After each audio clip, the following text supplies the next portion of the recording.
This is probably the first video I've made in quite a few months now. Honestly, I've just been busy with things that have came up, things at college and all other stuff like that.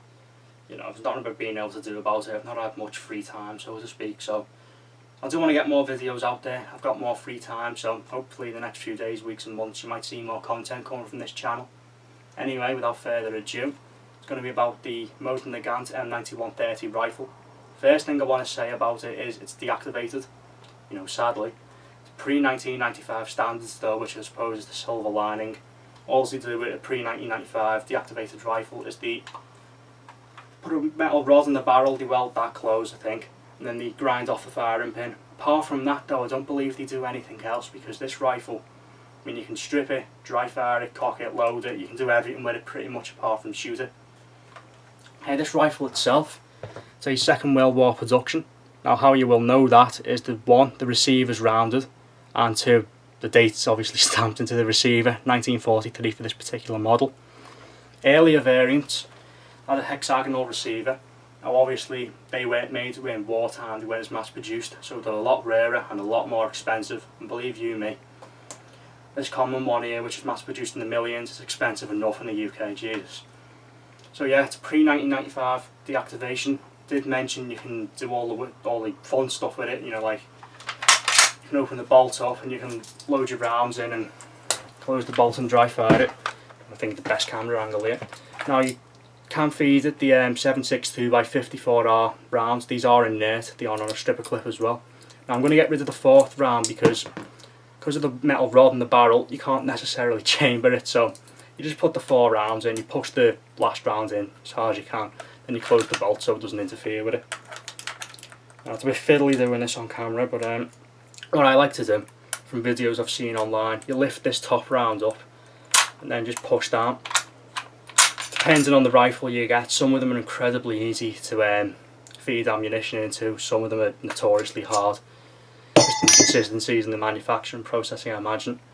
Close the bolt, close it down, as you can see it's ready to go. Now with it being a deactivated rifle, I don't care about trigger discipline necessarily, so you can dry fire it, you can open the bolt, bring a round up.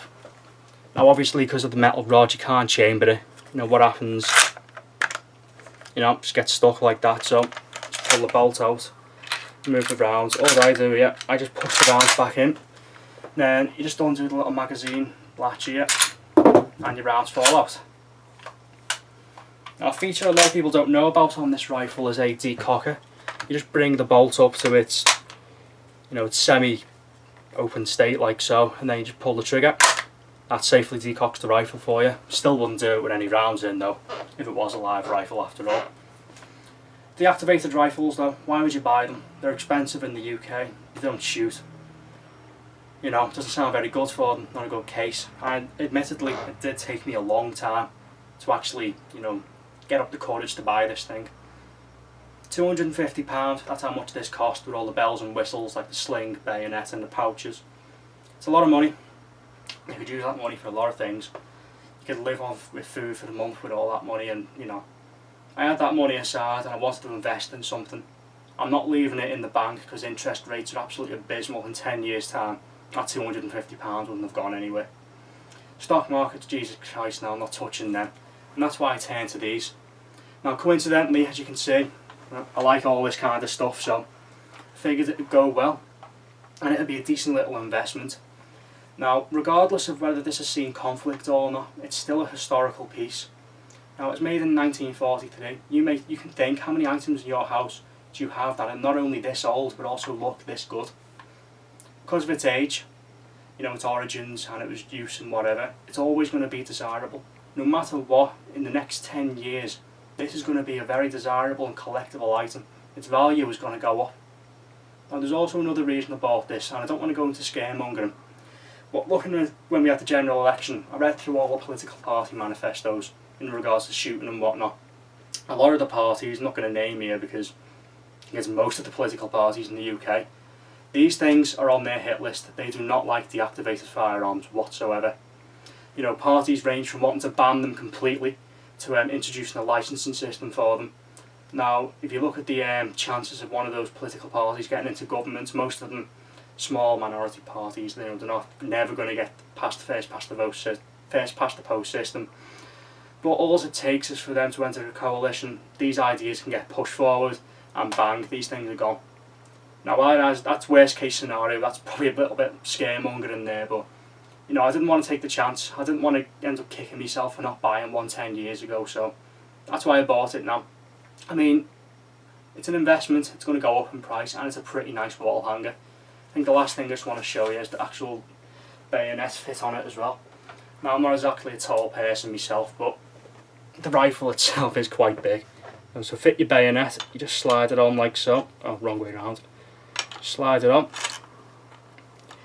Push it down. Now, a lot of people fit the bayonet like this, but it's not actually how you do it. You have to push it down, and then you lock it to the right. And then that's how you know the rifle's good to go. Now, with the bayonet on it, quite a cumbersome piece. If you're using this in a small room, you know, be careful not to plug any holes in your plasterboard or whatever. But yeah, with the bayonet on, you can see it's quite a sizable piece. You know, actually using the rifle with it on, it's a little bit tricky because of its length, but you know, the weight's not too bad. It's quite balanced. It's quite a nice rifle to use. I mean, overall, you can't really complain. So yeah, that's my video on this rifle. It's very expensive. It's a collector's only item really, and they look good on display. If you've got the money, I'd say buy one. I wouldn't make it your first priority to buy one because they are expensive, but save up for one.